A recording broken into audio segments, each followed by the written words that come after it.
Que desgraça é para o homem envelhecer sem nunca ver a beleza e a força do que o seu corpo é capaz. Já dizia Sócrates, um filósofo grego, mais ou menos aí 3 séculos antes de Cristo.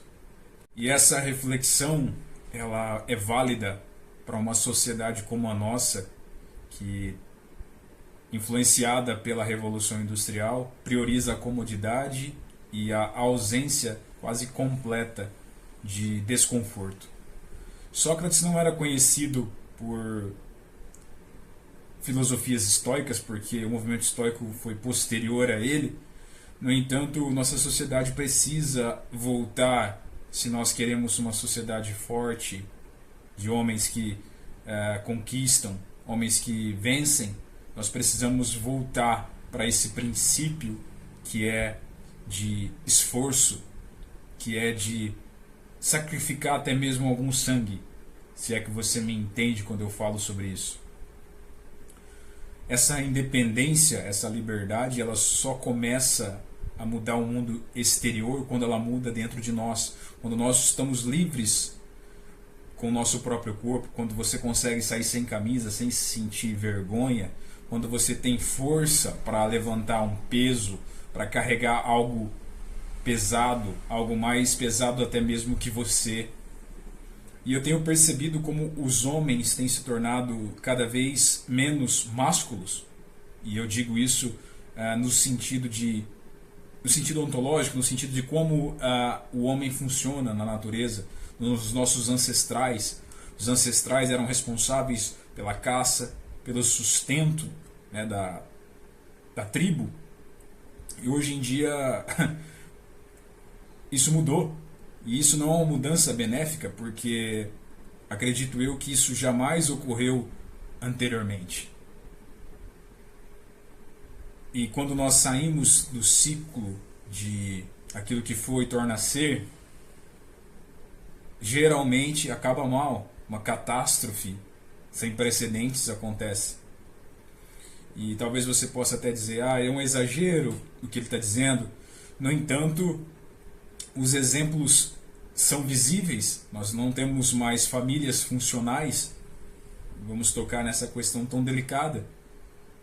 Eu já disse anteriormente que hoje no Brasil existem muito mais chefas de família, se é que existe essa palavra, né? Mulheres chefiando famílias do que homens, propriamente dito. O homem tem corrido do seu papel de gênero, como algumas pessoas gostam de dizer. Os homens deixaram de ser homens, deixaram de prover os seus lares, de prover para a sua esposa, para a sua prole, e tem vivido, a maioria deles tem vivido suas próprias vidas. Então, eu só consigo enxergar esse quadro como resultado, como fruto de uma engenharia social calculada, premeditada, que teve início na revolução sexual através do feminismo, quando as mulheres se tornaram mão de obra nas indústrias, onde elas passaram a trabalhar por conta das guerras, né? Primeira e Segunda Guerra, e elas deixaram o cuidado, a gerência do lar e dos filhos e partiram também para as empresas trabalhar nas indústrias a troco de um salário.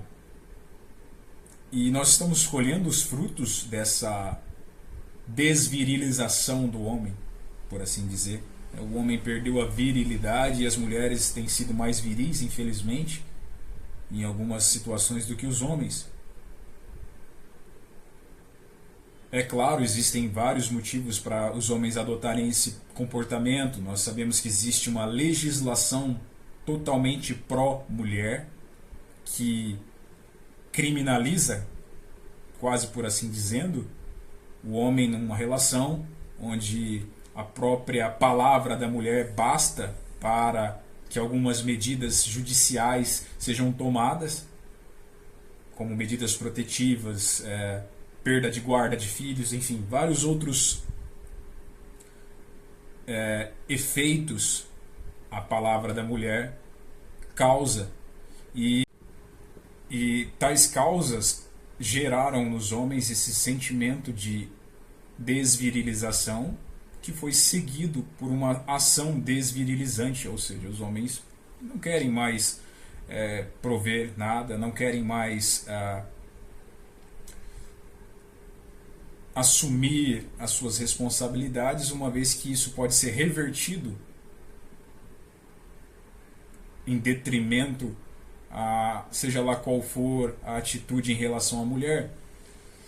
Tudo isso é resultado, como eu falei, de uma engenharia social macabra, uma engenharia social que eu só conseguiria descrevê-la como demoníaca, que tem como objetivo o fim da população.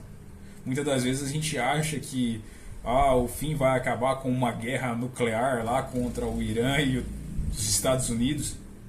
Não, a guerra já está acontecendo bem diante de nós. Nós só não enxergamos muitas das vezes esse conflito, né? Onde o Estado acaba por controlar vários aspectos da sua vida, como eu já citei aí, os relacionamentos amorosos, as relações que deveriam ser puramente pessoais. Nós judicializamos essa questão e acabamos por desestimular os nascimentos. É quase que como um efeito em cascata. Eu tenho conversado com mulheres de várias faixas etárias e muitas delas, eu diria de 9 a cada 10, priorizam o seu desenvolvimento pessoal, sua carreira, em detrimento, né, em desfavor a um relacionamento ou a própria maternidade, por assim dizer. Olha o nível de engenharia que nós estamos testemunhando. Isso eu falo desde jovens adultas de 18 para 19 anos, como mulheres com 30 a mais. Então elas decidiram que é melhor para elas, porque colocaram essa ideia na cabeça dela, que é melhor para que elas se desenvolvam profissionalmente ao invés de gerarem filhos, gerarem uma prole. E nós veremos um déficit de nascimentos nos próximos anos, nas próximas décadas, sem igual. A média de filhos no mundo já está para 1,6 filhos, isso no Ocidente. Eu não posso citar os dados do Oriente, né, da Ásia, enfim. Mas no Ocidente é 1,6 filhos. Então nós teremos uma redução populacional, uma redução de nascimentos, né, cada vez maior. E não consigo enxergar com bons olhos, porque nós não teremos mais mão de obra, principalmente aqui no Brasil. Nós que somos uma grande fazenda, nós produzimos muito, né? Nós temos dezenas e dezenas de milhares de hectares, país afora, de terras agricultáveis, que não teremos trabalhadores para essa mão de obra. Nós teremos provavelmente colheitadeiras autônomas, drones autônomos gerenciando essas fazendas, esses refúgios que deveriam ser a zona urbana, a zona rural, esse refúgio que deveria ser da zona urbana. Então eu percebo o cerco se fechando e a grande, absoluta maioria das pessoas não estão percebendo para onde nós estamos indo, para onde isso vai nos levar. Ou nós seremos recolonizados por uma nação maior, que tenha um aumento populacional muito grande, que não tenha espaço demográfico para suportar essas pessoas, elas vão nos colonizar novamente, nos vamos invadir de forma indireta, por assim dizer, e nós não vamos mais ter essa pátria agrária que é o Brasil, porque seremos basicamente funcionários de estrangeiros, né? de pessoas de outro país.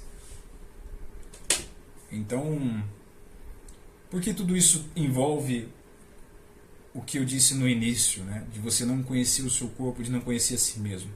Porque a partir do momento que nós tiramos das pessoas essa capacidade de reconhecer-se a si mesmo, o seu próprio corpo, conhecer, isso acaba por retirando também o seu objetivo, a sua meta, a sua motivação, né? Você vive no automático,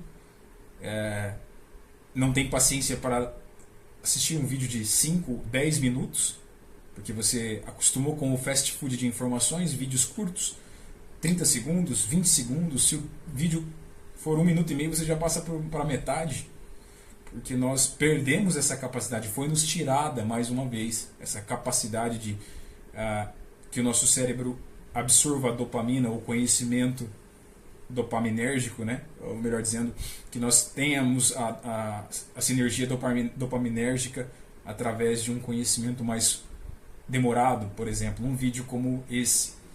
Então, a situação é grave. Eu acredito que se você tiver alguma sugestão, pode ficar à vontade aí no comentário e dizer a sua opinião sobre isso, para onde nós iremos, o que você tem feito a respeito de tudo isso, se você tem buscado fortalecer o seu corpo, conhecer a beleza e a força que ele tem enquanto ainda você é jovem, um jovem adulto, ou se você tem levado as coisas no automático, no delivery de informações, como eu já disse. Talvez nós, trocando informações aqui, possamos nos ajudar a desenvolvermos a nossa independência e a nossa liberdade, porque, dado a circunstância, o quadro como está, não vai ser algo benéfico a longo prazo. Isso é fato, não tem como nós negarmos. Bom, eu acho que por hoje nós já conversamos o suficiente. Eu sou o Henrique Galiano. Considere inscrever-se no canal, deixe seus comentários, seu like. Isso ajuda a fortalecer o canal e a fortalecermos nós mesmos, porque são dias maus, são dias que coisas inimagináveis têm acontecido, ou pelo menos inimagináveis no imaginário geral da população. Enfim, não quero me estender.